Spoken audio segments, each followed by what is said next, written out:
And welcome back, everybody, to Beyond the ToolBelt episode 281. I am your host, Cobb Backer. Thank you for joining us on this Wednesday edition. Today, we have another special guest. Stay tuned, and we will be back after our short intro from our sponsors.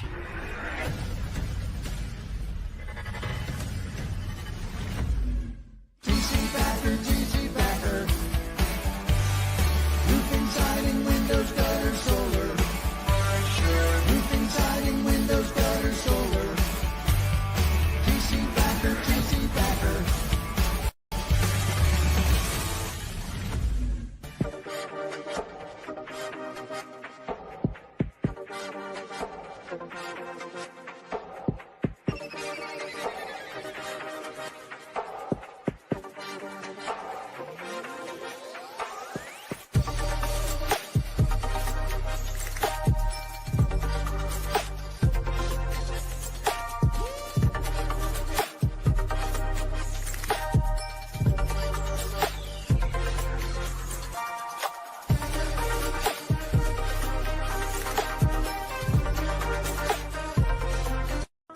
Is your lead flow down? Whether you're a company owner, office staff, salesperson, or installer, you're a roofing rock star.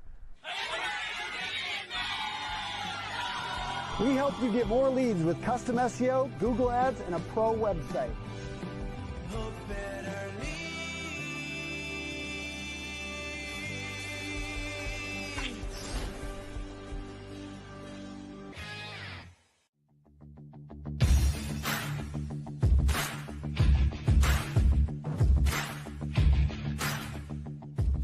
Welcome to Behind the ToolBelt, where the stories are bold, the conversations are real, and the insights come to you live, raw, and uncut. Every week, host Cobb Backer sits down to bring you the stories, the struggles, the lessons learned, and the wins. No filters, no scripts, just the truth. Please welcome your host of Behind the ToolBelt, Cobb Backer.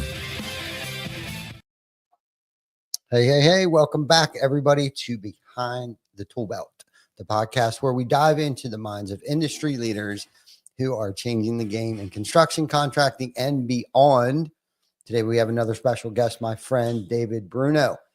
Hi, Backer and Vic. Good seeing you gentlemen again. It's been a minute, so this is good stuff. I've been looking forward to this. Yeah, man, it's been a minute. I mean, it's got to be over a year, right, since you've been on the show?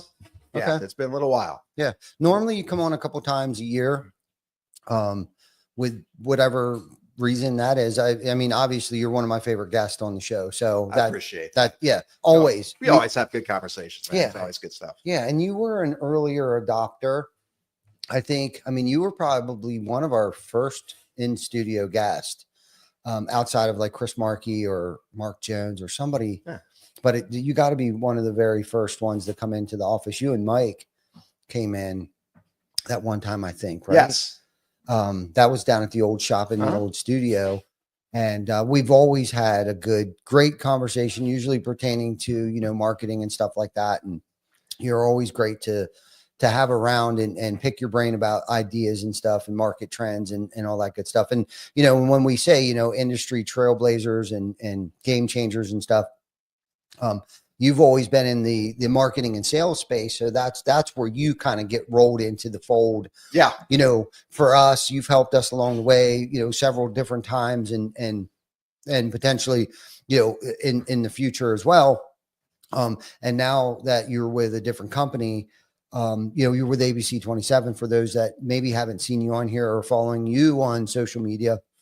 And please do, because David kicks out a lot of content. He hosts these events, these, what are they called?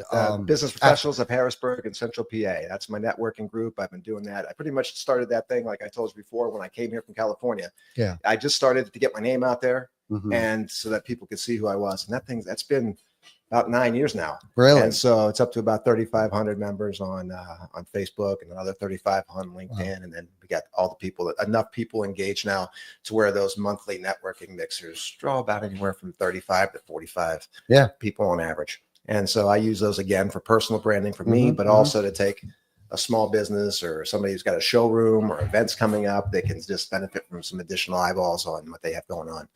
So Yeah. they're fun. They're good. They are fun. You hosted one here with us. Yep. And is that what's the after hours mixers? That's what those are. That's what that is. Okay. And I just rotate them. I try and do Harrisburg, Lancaster, York. We just rotate them. Okay. And again, if a business has a showroom, like last month, I did it at Good All Pools and Spas up there in Mechanicsburg. Mm-hmm. It's a big season for them. Obviously, they're going to be having a big Memorial Day push coming up.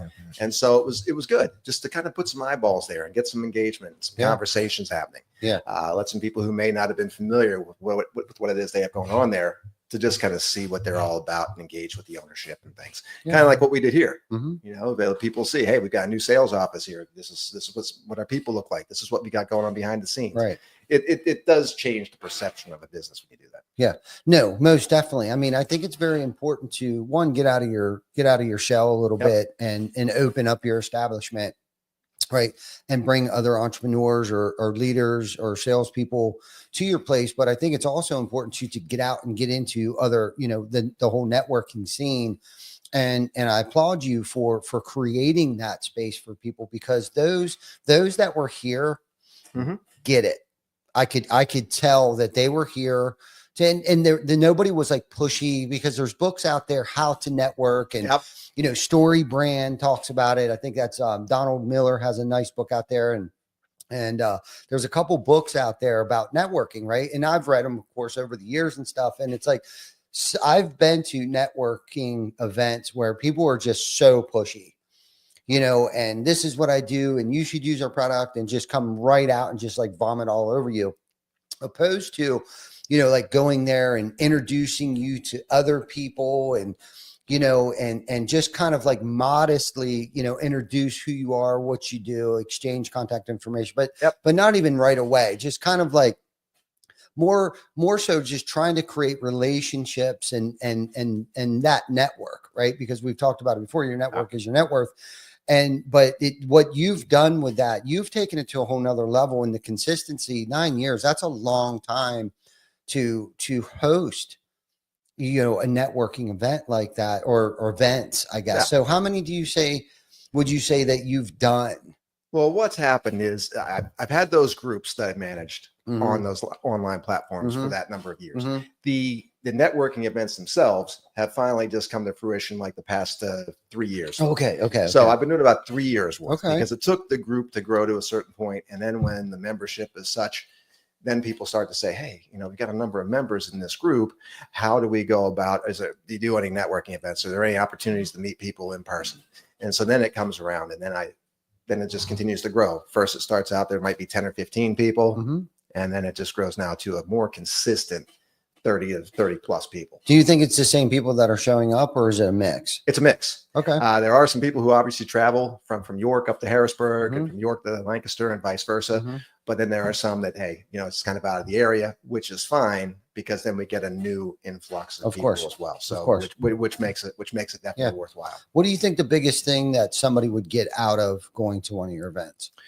You learn about a new business, and you get to have that engagement with people, because now that I've come to know a fair amount of people at the events, me, I'm a facilitator of making sure that everybody knows who everybody else is and what's going on, and trying to see where there are some synergies for people to work together, and where they can intermingle with some things they have going on. Even from a competitive standpoint, like we were talking about earlier, there's still some opportunities where times of year, seasonality, focuses of even the industry competitor might be a little bit different at that point in time, and you can team up with somebody else. Definitely. So that's kind of what it's about, where I can see those sort of things coming into play. I'll make sure that I introduce those people. Now, do I do that to everybody? No, I just, because there's some people we work with, but there are more that I trust more than others, and those are people that I'll put out there. And I'm sure you've seen me do that as well. So that's kind of the way I operate. Yeah, no doubt. And it's just I've shifted some of the way that I engage with people over the course of a number of years, even from when you and I first met. Right. I'm more of a relationship oriented person now. Because when it comes to the business, like when you mentioned ABC 27, great company. I think there's a lot of value there, but for every award that I can say, oh, hey, we've got this, we've got these partnerships, we were number one here, or number two, my competitors can kind of come in there with something else that we might not be as strong in. So it's not about that. I view it as more about, hey, let's find out what the businesses or the people that I'm engaging with are about. What are they really trying to do? What's important to them? Yeah. And how can I play into that? Not go in there and say, we're all this. This is why you should do this with me. And half the time, not even know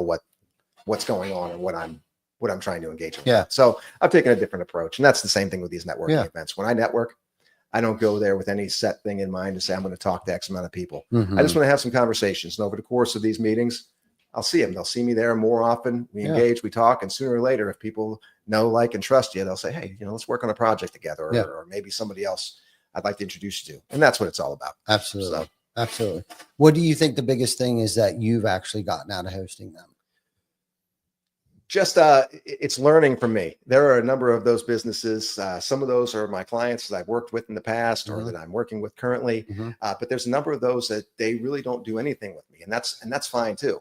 It's just a platform to help them out. And I learn about some of these other businesses. Yeah. So some of those I'm not familiar with at all. Some of them I've just seen recently, engaged them and said, hey, would you like to put some eyeballs on what you have going on here? And then it just helps me to learn. Yeah. What does that space look like? Where can I maybe impact that from not only this, but something else that we might be doing, or people that I know that might not be aware of these businesses as well. So that's kind of that's what I get from it. Right on. No, that's good. That's good. What do you think the biggest mistake companies make when trying to scale their marketing efforts? The biggest mistake, I think you can spread yourself too thin. There's so many places to be seen now. I mean, when you're looking at marketing, I remember it used to be, newspapers, TV, radio, billboards. Right. And now you've got the phones, you've got the technology, the devices. There's so many places to be seen, and you want to be seen as many of those places as you can. And the scaling portion is, there's only so many things you can do at one point, but that's wherein lies the challenge, but that's wherein lies the fun of it as well. Right. Just trying to figure it out. Exactly. Yeah. Exactly. So you just surround yourself with the right people that you trust and know that you believe can get you to where you want to go and do the things you want to do. And that's, and then you just kind of work it out that way. No, that's good. That was a great response to that. And do you think that somebody could actually over market themselves? Do you think that's possible? Absolutely. Absolutely. There's too much of, a good thing. Yeah. Because I notice that there are some times when I look at myself as a consumer, when I'm looking at things, I can tell how it goes. And then sometimes, again, when you're looking at digital marketing, you have so many impressions that you want to serve.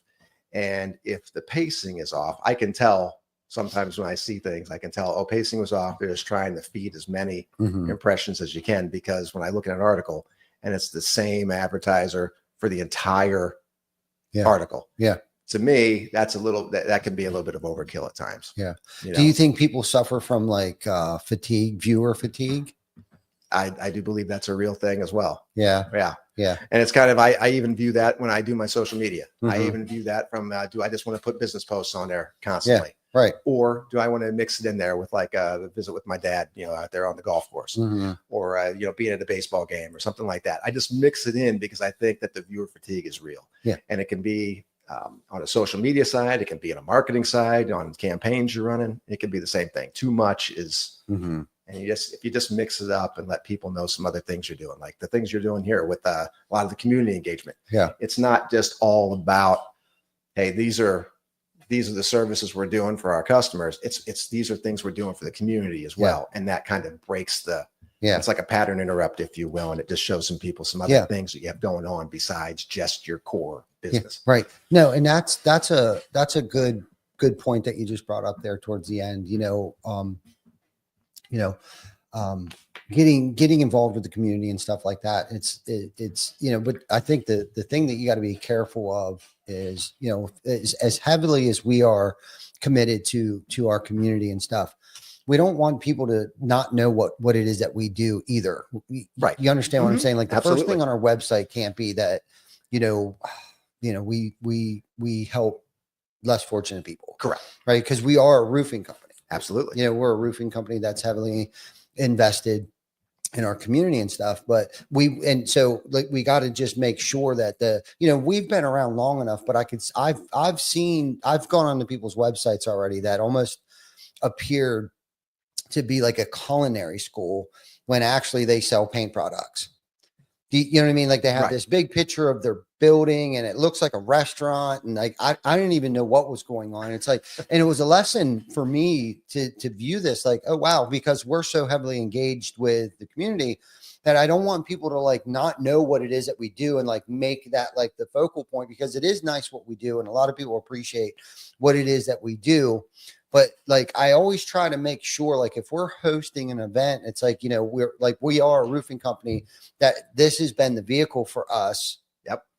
First and foremost, if it wasn't for the roofing industry, we wouldn't be able to do what you do for the community and do these other events. Yes, Right. exactly. And what we've also have tried to do too is share other people's stages, right? Whether it's a virtual stage or their business, their place of business, their locations. And most recently, this time with our food drive this year, we are actually going out to other businesses and asking them if they want to participate in our food drive this year. And the benefit and the value in that is, it's like, yeah, of course, we're trying to accumulate as much, non-perishable foods and health and hygiene products and stuff like that. But we want them to share our stage as well, and vice versa. So, they'll get a copy of their link on our website and things like that, and vice versa. Mhm. We'll post that we were there, we dropped the bin off, thank you and Primo Pizza had already filled, their container that we put out there. So it's kind of like we're plugging them the whole time and wanting them to be motivated to want to help us, because we've discovered too, because the first 2 years, like, this is something like we kind of tried to do on our own, thinking that more people would just come out of the woodwork. And it's like, it's almost like they were waiting for like an invitation, a personal invitation from us. Like, hey, would you like to help us in this food drive? And it's like, now the approach that we're taking now is the same way that we kind of do marketing. And this from working with us is that we kind of do the fishnet approach and we just throw the fishnet out there and we kind of want to see what sticks. So now we're kind of doing that approach with our food drive this year. Like, we're throwing the fishnet out there to everybody, because ultimately and truly and sincerely, like, we are trying to make the biggest impact this year for these school students. And the reason why we're doing it June 27th is because that's when school's out. Most people will donate stuff around the holidays. Everybody's caring, everybody's giving, but nobody thinks about when these, and that's what goes through my head, is the students, these children that are still in school that, come from, not such a great situation, that usually get a meal or two during school season, but then school lets out during the summer months. That's when food pantries actually start to dry up. And I'm throwing that out there just to encourage anybody that, if you ever in a caring, giving way and you're familiar with a local food pantry or anything like that, just keep in mind, not saying don't donate over the holidays. That's just as important as any time of year. But I think most importantly is over the summer months when the kids and students are out of school. That's when families are probably struggling the most. Just in my opinion, but anyhow, getting back to the viewer fatigue, I definitely wanted to plug the food drive, but not to that extent. But anyhow, so the other thing about viewer fatigue is that also those that create content suffer from content fatigue. Well, see, one of the things that when I look at that, one of the things that I think about it, there are a number of platforms, there are a number of places to market, number of tactics and techniques and these sort of things. However, within all those, it's the content, it's the creativity, it's the engagement part that's, you can say, okay, you're going to see me so many places, but what are we going to fill that with? What's going to resonate with the people we're trying to, and what type of messaging are we trying to do? Yes. And that's where I think a lot of things get lost. Yeah. Is that we just kind of set things up, you just let it ride. Yeah. And then eventually it there's a diminishing return on these things. So to refresh and make the most of these platforms that you're on and the different things that you're doing is big and critical. And, and to your point as well, when you do these charitable things, you don't want that to be at the top of to where people that say, okay, you do a lot of charity stuff, but what is it that you actually, Yeah. what do you actually do over there? Right. We have to install roofs in order to be able to do these things. Correct. Right. Correct. Right. So no, it's great. I mean, without the community, we wouldn't be who we are today. And that's why I know that's why, we do the amount of stuff that we do, but we also kind of complement our marketing and branding. Like I said, sharing stages with other local businesses. It's kind of like a form of networking, not at the scale that you do it, but just at a different level, I guess, of trying to bring in other local business owners that, quite frankly, some of them, I don't know who they are. Yeah. You know what I mean? But now we've, created a relationship with them, and then anything that they're getting involved with, they're more likely to ask us to help them out with things too. And then vice versa. We know who we need to go back to next time. Yeah. We're doing something else too. We're trying to raise money for something. And speaking real quickly of networking, and you and I talked about this again, Belmont Bean. Oh yeah. I was over there earlier. I'm there about once a week. Great venue. I've conducted numerous meetings in there. It's a great spot to meet and have conversations. Mm-hmm. And, I just saw today, it's Jason and Chrissy's wedding anniversary. So congrats to those two. Big congratulations to Jason indeed over there. Yeah. And they serve excellent coffee too. Jason's a big supporter of us.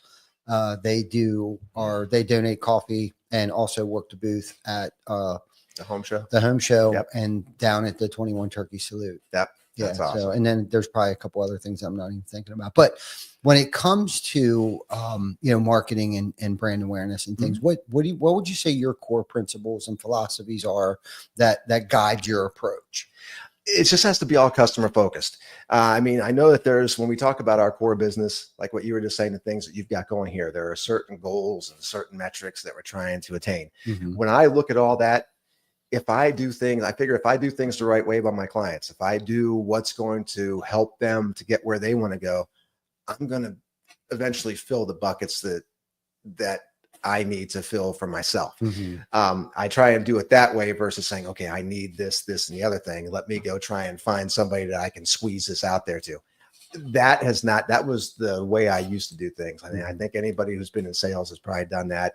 If they haven't, or if they tell you they haven't, it's probably a mistake. Right. But so I've done that. But now I'm just saying, you know what? That's not going to get me a long-term. That's more of a transactional type of deal. That's not the things that are going to get me a long-term relationship or a long-lasting client. Right. So I'm saying, what do they need to do? Is there something? Maybe there is, maybe there's not. If I can't help them and do it the right way and help them to maximize the money they're going to invest with me, then it's probably not even worth delving into. So that's kind of the way I do it. And that's the way I conduct myself. Yeah. That's good. That's good. And that comes from experience. Yeah. You know what I mean? It's not, I don't want to say it's sales 101, but I think as a seasoned veteran, as you are, with helping other companies in multiple facets in different industries and things like that. And, I know for me personally, I've relied on you heavily, for questions to be answered or ideas, and to help with that creative flow, of getting our name out there and getting that brand recognition. And one of the things that, channels that we chose was our charitable event. But on many levels, how it has helped us, it has helped galvanize our culture. Okay. With pulling together the team for such a bigger cause than just installing roofs, right? Like we build more than just roofs and windows and houses and things like that. Like we hope that we're trying to build and make a stronger community, in its entirety, whether it's, supporting other local businesses, supporting families that may need a new roof, supporting families that are less fortunate, and making sure that their food pantries and shelves are filled, and the feeling that gives our team, knowing that they're being a part of that, is much bigger than just a job. Yeah. You know what I mean? It has created a brand that, it's not me anymore. It's the team that has created a brand, and those people that we've impacted or have done services for has become our brand. And because of having conversations with you, and, we've talked about this for hours. It's been a while, and I kind of miss those conversations. But with those conversations and realizing what it is that we've built here, it's it's much more than just a roofing industry, and it's much more than just being a marketing company that does roofing, and it's much more than a charitable company that does roofing. What it has done for the people that have come to work here and have been able to be an example for other companies that want to kind of model what it is that we're doing. That's true impact. That's real impact. That's the legacy that, creating a culture that people want to work for, creating a company that people are striving to be like. And that, like that, when we started this, that wasn't my intent. Yeah. At all whatsoever. But like I've told you before, when I attend your events, and I've been over the course of the time that I've known you, it's the buy-in and the engagement that you have from your team. They trust and they believe in what you have going on there, and it makes it more than just here I go into work again. Right. I mean, they're wearing your logo, where their kids are wearing, the behind the tool belt, the TC Backer shirts. They're in, and they believe it, and they have fun, and they want to engage in those things. Yeah. And having a company culture like that, I mean, you don't see that all the time. No. And that is something pretty big. In culture, now that we're talking, now that I brought this up, because I love talking about it. And the thing that I've discovered about culture is that it's not static. Okay. It's not just there and it stays there. It kind of swerves a little bit. Mm-hmm. You know what I mean? It's like, here's the sweet spot, but we kind of get off over here and we kind of forget, and we get back over there and we kind of forget. So I discovered that, and several years ago, it was kind of like, all right, well, what are we going to do to like re-recruit our team? Like, how are we going to keep everybody engaged, and how are we going to make them feel like they're a part of something much bigger than just coming here to work every day? And I think that has been one of the hardest challenges for me, is like, how are we going to one up this? How are we going to one up this? How are we going to make this one more special? How are we going to get more of the team involved? Because I can kind of see people starting to fade back into the shadows and stuff like that. And like, we're getting ready to attend the Peak Achievement Awards tonight, hosted by the York Builders Association. Nice. And I know for a fact that I shouldn't say I know for a fact, that was pretty arrogant of me. I'm hoping we walk out of there with some awards. And when I say we, I am emphasizing the word we, because everybody that's going to be attending, now we can only bring 30 of us. And that list, we put the list out there, it had filled up within a week. Our team, from productions to operations to finance, they're in. The whole team, I wish more of us could come, but I was talking to Colin. He's on our production team. He's actually delivering tables out there. They asked if they could borrow our tables from the home show that we use. And I was like, of course. So I was on the horn with Colin. I'm like, are you and Stacia coming? And he's like, absolutely, we'll be there. Like it was already, and I'm sure that now he's excited. He knows what this is about. Right. And it's because of not just the awards, but them being able to attend it, not just Jana and I going out there and absorbing all of the greatness that the team, last year, Jana and I didn't even go. I think we were traveling someplace and the entire team went. Now Rocket was there and they forced him up on stage to get the awards and stuff like that. But it's because of those special moments where now it's time for me to step back and let them. And the thing is when we would have achievements and we would receive awards, I thought I was being humble by just setting them on a shelf, out in the showroom or hanging on the wall or something like that, and not posted on social media, and not, let the team celebrate the win. And what I didn't realize, but then I came to discover is that I'm keeping it to myself. Really. I'm not allowing the team to celebrate in that win with us by taking a group photo with everybody holding the plaque or trophy or whatever the case was. You know what I mean? It was, and I don't know if it was out of fear, but I was thinking I was being humble, right? By not broadcasting that, hey, we're the best roofing contractor in York, Pennsylvania. Mm-hmm. You know what I mean? And up until about a year ago, we started putting something on one of our billboards for the best of the best 3 years running in York County. Yep. And when you were talking about, viewer fatigue and stuff like that, the point of that is to switch up our billboards, because after a while, you don't even see it anymore. So we have to switch it around every now and again. But, that has been the challenge of trying to keep the team fully engaged, because yes, the 21 turkey is huge. And yes, we served 1,000 plates last year, but it just becomes redundant. It just becomes. I will say York is a different animal when it comes to that. I don't know how much viewer fatigue comes with those best of York things, because people in York love, more so than many other places. I think Central Pennsylvania with these awards programs, people love their awards. There's a lot of pride goes in with that, and the competition is stiff. Oh yeah, too. There's a lot of great roofing contractors in York County, that especially ones that participate in these awards and things like that. And and I don't know, roofing, exterior contracting. There's a lot of us in this industry. I mean, there's a lot of people.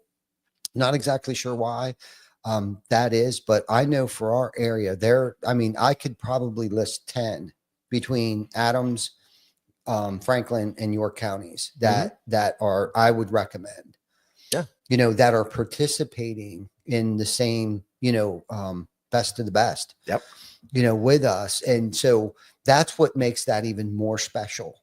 The good thing about it too is there's a lot of, even though you're in the same space, your focuses in many cases are going to be different. You're looking at a different type of customer. You might be looking at a different type of build or a different type of roofing scenario. And so there's plenty of business to go around. And like when I look at the things that I'm doing, marketing, it seems like everybody's doing marketing now. And why would somebody contact me? And it's because we do a lot of the same things, but sometimes you just mesh better with somebody, or there's just certain scenarios to where, I might play a little nicer than somebody else, or vice versa. Somebody might play with somebody a little bit nicer than me. And that's fine. There's plenty to go around, and there's just, there's never a shortage of work for us to do. Not if you do it right. Correct. If you're doing it right, and you're treating people fair, and you're providing value, you'll always have work. Yeah.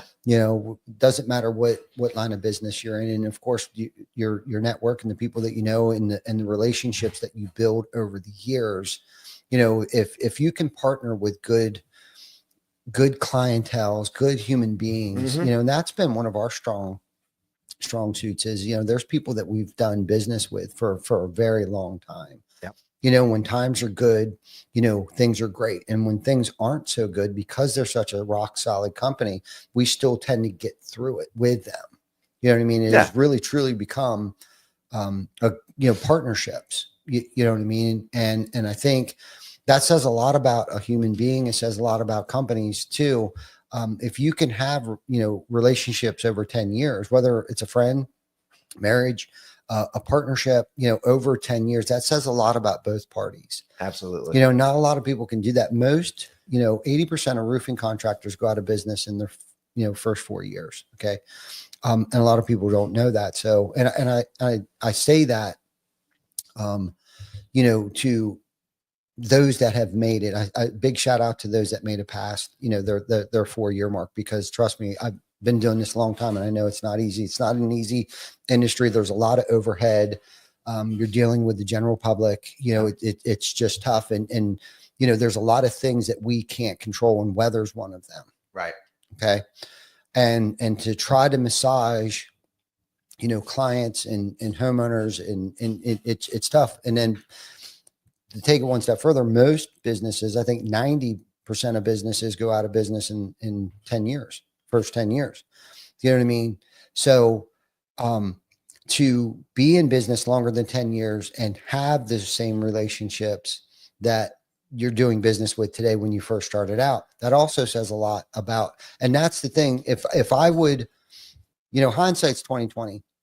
If I would start over in another industry, I would start doing networking. Probably one of the first things I'd start doing. Now, fortunately, I did that, but unintentionally. Yeah. I joined EARN, the executive executive networking referral. Okay. I met John Stauffer there 20 years ago. Okay. I started to just put myself out there. And again, there wasn't social media. There wasn't YouTube. There wasn't all these things. And half these books that I read today weren't even around yet. You know what I mean? They're 10, 15 years old, not 20, 25 years old. Now there are some really good books out there, Dale Carnegie, and that are probably 50 years old. That just withstand Yeah. the test of time. Yeah. You know? The test of time and how to win friends and, Yep. and all that stuff. But I wasn't reading like that back in those days. It was just kind of like balls to the wall and just try to figure out, let people know who I am. But networking and relationships have been the cornerstone to TC Backer Construction, and anything that I've ever had my hands involved with, even with Lead Scout. The relationships that we have built, the partnerships that we have built actually put us on the map today, whether it's GAF, Certainteed. Many of our partners have helped us along the way. And it's like, what I can't do by myself, we can do together. Right. But what are we reciprocating to them as well? You know what I mean? Oh, absolutely. This isn't just a one-way street. Like, I'm thinking of, several people that we've done work for, and how many times where we've taken a loss but hung it out, stuck in there with them and just kind of waited around, and weathered the storm with them. I mean, COVID was a hard time. 2008, 9, 10, 11 was a hard time, but because of my early chuck and jive and networking of the years, 2005, 6, and 7, we were able to make it through, the Great Recession because of our partners, not necessarily anything that, or the magic wand that I waved around and got through it. It was literally because of the relationships that I had with one of the national builders that actually carried us through. And then shortly after that, I met Craig Rich with CR Property Group that also carried us through and helped us build what it is that we have today. And both companies we still do work for, an investment company and a new construction home company. We do work for both of them still today. And then the people that they know that they referred us to, we still do work for them too. Yep. You know what I mean? And that's kind of how that has blossomed into, and there's a couple other things that played into what has helped us become who we are. But really the cornerstone and the foundation of who we are today is from our partners. Yeah. And that's the thing, because we're all here trying to establish new relationships, get new business from people, a lot of people in many cases that we don't know. And that's where I think the networking helps, because the networking kind of puts you in place, lets you be known by people. It's where they have the opportunity to know what you're about and to build a little bit of trust in you, because there are so many people just calling and hammering doors and knocking. Yep. And that's going to work because there are many people that when they do a job or they get a new customer, they just assume that the customer is not going to go anywhere with little or no legwork attached to it. It's just like any other relationship. You have to make the thing work. You have to be there. You have to talk. You have to engage. You can't just say, okay, hey, you're signed on now. We're going to do this. And then you're not going to go anywhere because we're just that good. It doesn't work that way, unfortunately. And they may stay with you for a while, but if they don't hear from you, they don't know you. Yeah. The next person that calls, especially if there's been some problem or you see something that hasn't quite worked out the way, but you haven't done anything about it, but somebody calls you, a lot of the times those representatives don't even realize that's gone away. Right. And I think I've kind of done my best to get beyond that, to where the relationships I've established, hey, are they always perfect? No, they're not always perfect. There are always things that can be tweaked or some things that we can adjust, little bumps in the road, but hopefully the relationship aspect of it gives me the opportunity to make things right, to fix some stuff, to keep things on track versus they just disappear and vanish and say, oh, well, that person, Bruno will notice that we're not there when there's a 0 on the, on the invoice for the month. Right. No, that doesn't happen because I'm in touch with people. I stay and do my diligence to make sure that I'm doing right by those clients and those relationships. And that's, again, it takes work. It does. Yeah, it does. It takes a lot of work. No. Yeah. And I've tried to take the transaction piece out of it because that's where people are going to be impacted by the next call that comes in. For sure. Yeah, for sure. And it's not to say that people don't have multiple people. Like, you deal with many marketing people, and absolutely nothing wrong. I just like to be a piece of that and be able to provide some insight and have you reach out to me once in a while and say, hey, what's your take on this? Which I've always appreciated that. Yeah. That's been good stuff. And that's one of the reasons why we continue to talk over the course of the years. Yes. But it's well beyond that. But that's kind of my take. I also like to golf with you too. Yeah. Well, you crushed me. Although I will say, when I was out with my dad, the other week. That was some of the best golf I played in quite Awesome. some time. Good. I played with the same ball for the entire Wow. round. Didn't lose one ball. Wow. And he had even stocked up my bag with, a couple dozen balls, thinking that I was going to go through that, but it was good. That's awesome. That is a great day. So it was good. I typically stock up pretty good too. I at least get one box. It's about 12 balls and burn through at least half of them. Yeah. Yeah. No, that's a good round. Yeah. Okay. So, what would you say? What marketing or sales tactics? Not necessarily sales, because we're kind of on the marketing kick right now. Would you say that used to work or is dead now? Boy, that's dead now. Yeah. I don't know. Aside from like Yellow Page marketing, which there's still I still believe that there's a place for that.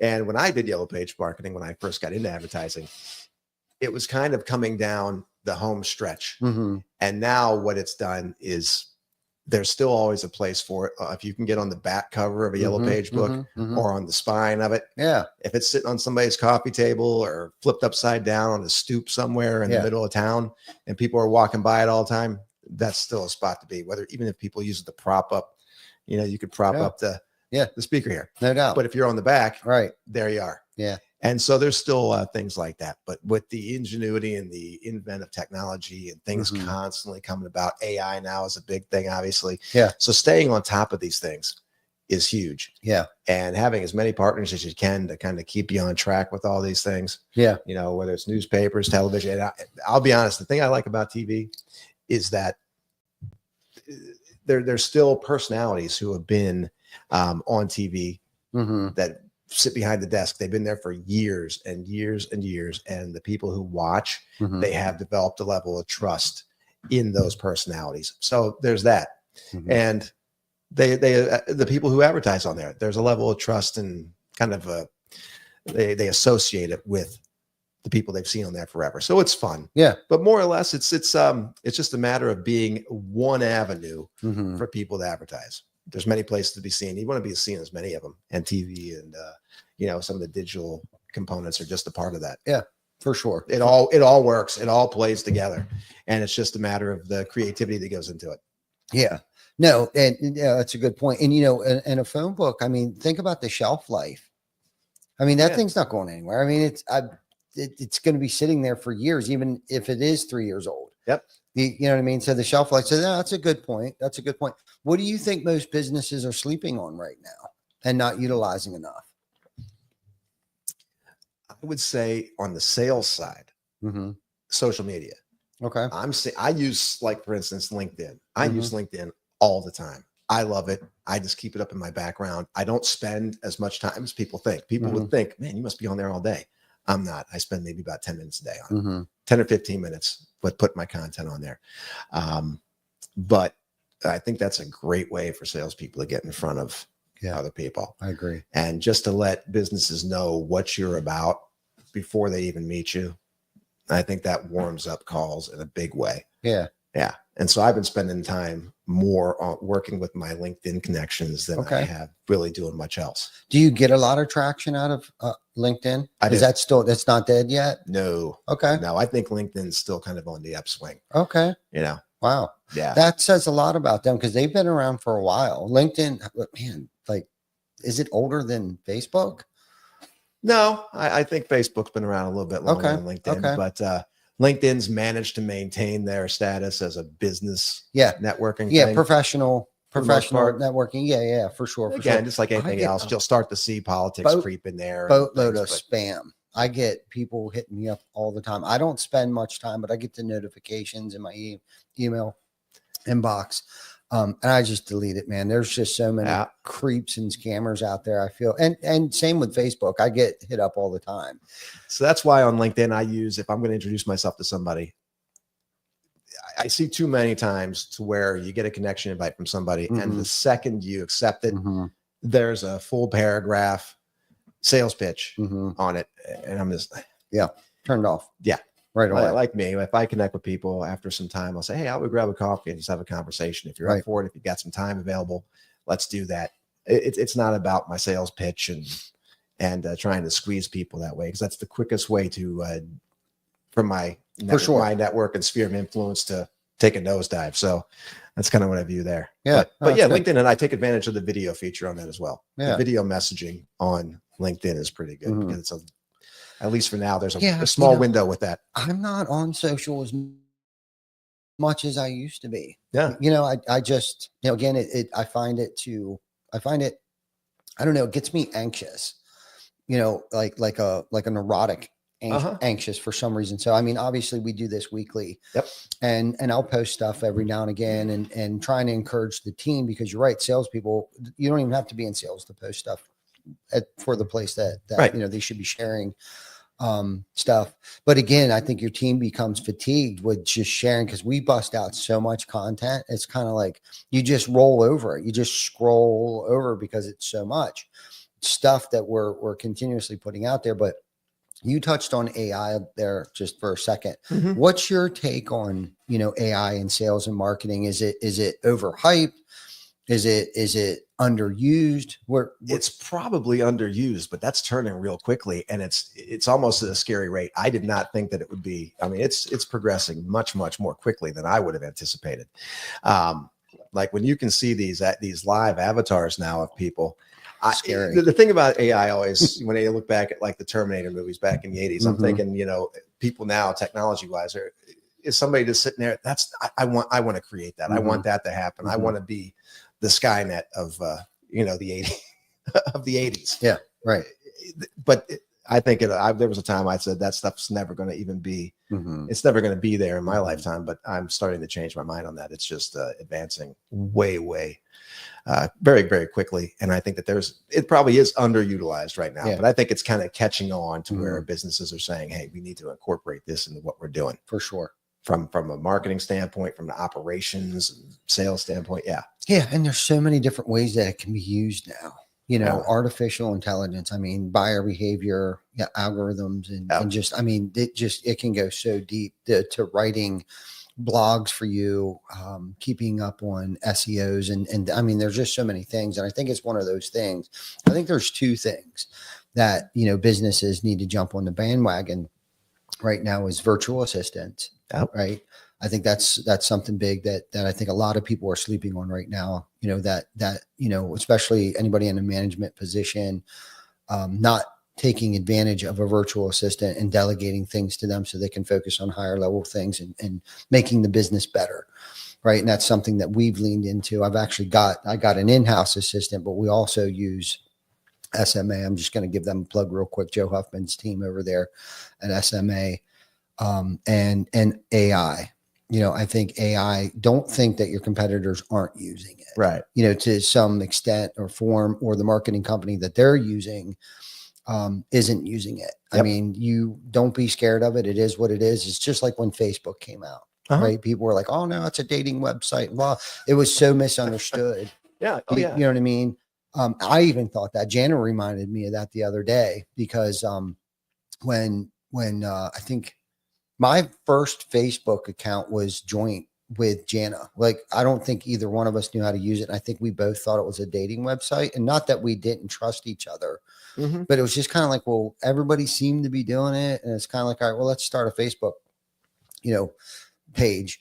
And we did, but that was short lived. And I think it was shortly after her, our moms passed away.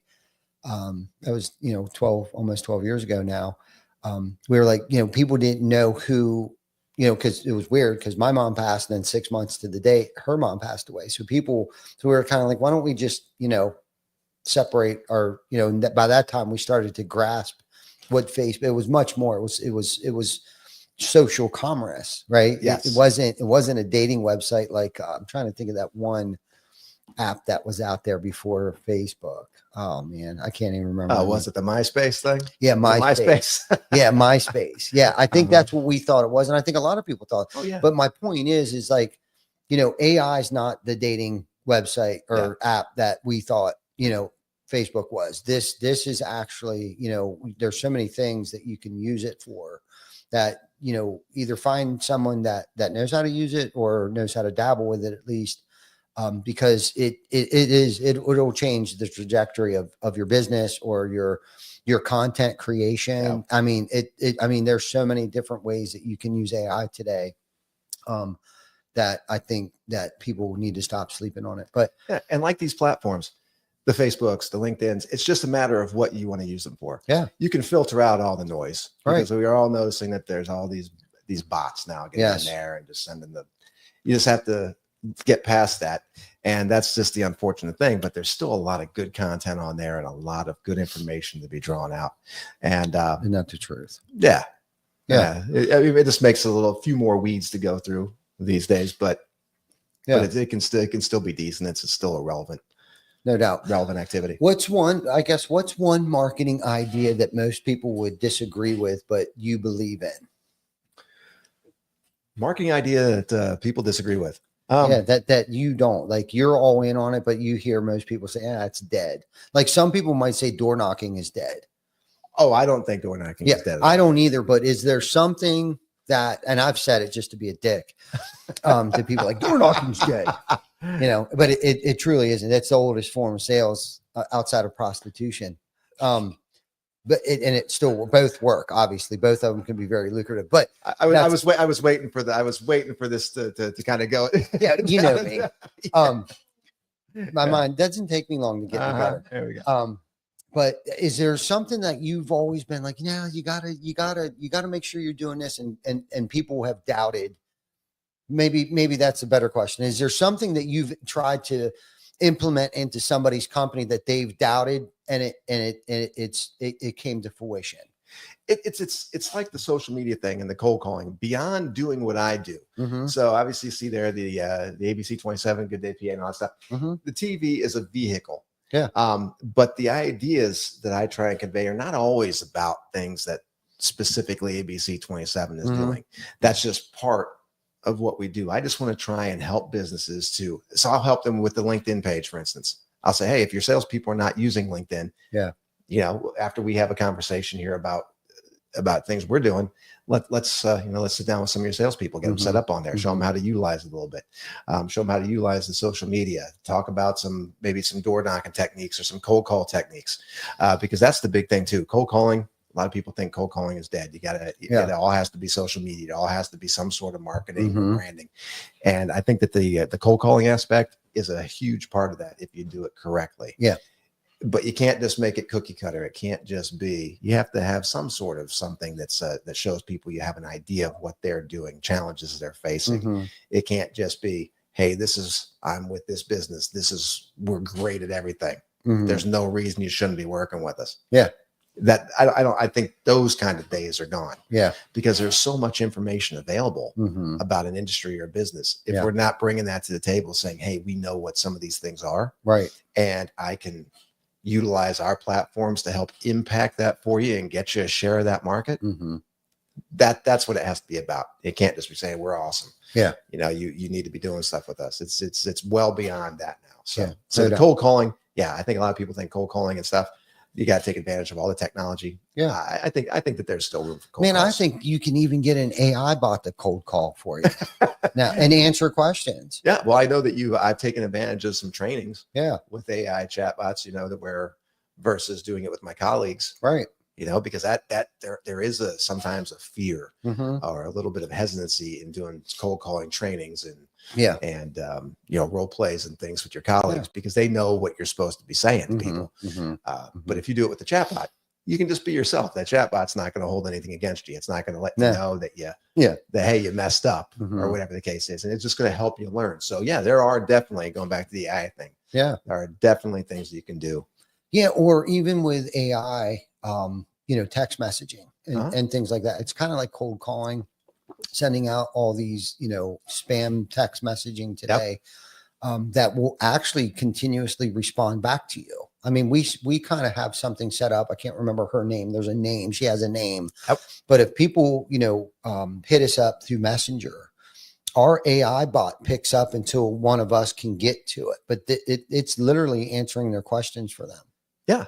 You know what I mean? And again, that's what I'm talking about with this AI thing that so many people are sleeping on right now. That was just one of many things that I just came to my head on how we utilize artificial intelligence to, because if we're sleeping and a message comes through at 2 a.m. and I'm a big stickler on like, look, we need to respond now. Like not like 7:30 tomorrow morning. You know what I mean? Yep. So that's one avenue that we've utilized it. So that's a comfort level for people. Mm-hmm. I think when they visit your website or whatever, if they have questions, that's just sort of a little bit more personal aspect, even though a lot of people realize, okay, I'm talking to an AI chatbot or whatever the case is, but it's a level that they see, hey, this is a real business. Mm-hmm. You know, they're implementing these sort of things. This is somebody, a real player. This is not a fly by night operation. Yeah.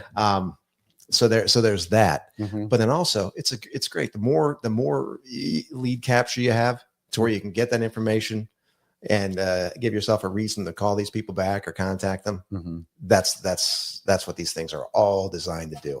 And that's all marketing is designed to do. You know, word of mouth, referrals, Mm-hmm. quality of work that you do. That's obviously the best marketing. Yeah. But all these other tech TV, radio, newspapers, flyers, and signs, that is all just another to support the referrals and the relationships that you have in the marketplace and the reputation and the brand that you have. Absolutely. And to help your feet on the street. So Yeah. that's really it. But other than that, if you don't do good work, you don't have a good reputation yourself, all the marketing and branding you got, that doesn't really mean a whole lot. If the word is on the street is that you're just no good at what you do. That's right. You got to cash that check your ass has been writing. Yep. For sure. And so that's one of the things, I guess, as we've been on here a while now. Time just flies, man. Being on here with you, this it really does. Stuff. Really does. But as I'm spending my time out there, out and about, doing the networking and putting myself out there, it keeps me on top of my game. Because just like I just mentioned, if I'm out there putting my face out there, letting people see me talking all this talk, and if I don't deliver on these things, that can come back. That can come back to bite me. And you're not always going to be able to deliver. It's I think a lot of it has to do with too, like how you respond to that if something goes wrong. You know what I mean? And that's something, because not everything's going to go over the way that it's supposed to. But I think when you suit up, show up, and take care of the issue, you give yourself a chance. Give yourself to correct and work things out. Where, like we talked about earlier, if there's no conversation, there's no relationship, something goes wrong. Right. Hey, I got enough people calling me, ringing me up to want to come in here and talk to me. Maybe let's give them a shot, because I don't even really know this other person. So so there we are. Absolutely. Before we get off here, I got one personal question for you. It's not too deep, but if you had to start all over today, okay, with $0, zero connections, what would you do in the first 30 days? The first 30 days, I would try and find as much organic marketing as I can. How can I get my name out there? And a lot of that's just old school, just hitting the street, hitting the pavement, showing up at people's businesses, trying to get involved in some of the activities that they're doing, trying to engage them on levels of things that are important to them, not just me. And just meet people. Just meet people. Get them to kind of market and brand you with them for you. Yeah.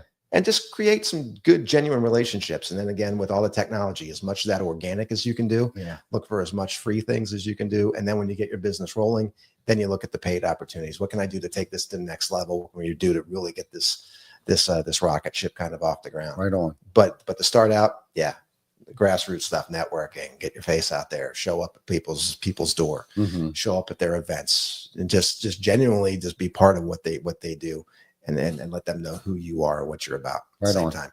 That's it. Yeah. Great answer. Great response. Indeed. Yes, indeed. Great response. And thank you for everything you've done for us. Thank you for coming on the show, obviously. And, thank you for everybody that is tuned in week over week. If there's anything on this podcast that you heard today that you feel somebody should know, please share it with them. Let them know. Like, love, subscribe if you haven't already.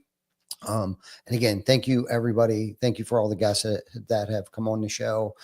Episode 281. That's like almost 5.5 years. That's awesome. That we've been doing this, and we've had some amazing guests. We've had some amazing listeners and viewers post comments in there and questions, and we've been able to answer and help them out. So thank you guys for engaging as much as you have. And David, thank you for everything. Awesome. You do. And if there's anybody who has any questions or thinks that I can help out or assist in any way, shape, or form with some of their marketing, branding efforts, let's just have a conversation. Again, I'm always down there at the Belmont Bean at least once a week for a coffee. And I try to do my best to let people know when I'm going to be there. So hey, just stop in and just have a conversation. Yeah, that's about it. Do you want to put your email or website or something? What's the best way for someone to get a hold of you? You can reach me on LinkedIn. That's good. Just my name, David Bruno. I got my email address, dbruno@abc27.com, or my cell phone. Just text me 949-742-1402. Nice. That's it. Good deal. This All has right, been man. great, man. Thanks Yeah. so much. Good to see you, Vic, as always. Thanks a lot, Ty. This Yeah. has been awesome. Thank you. Thank you, everybody, for watching.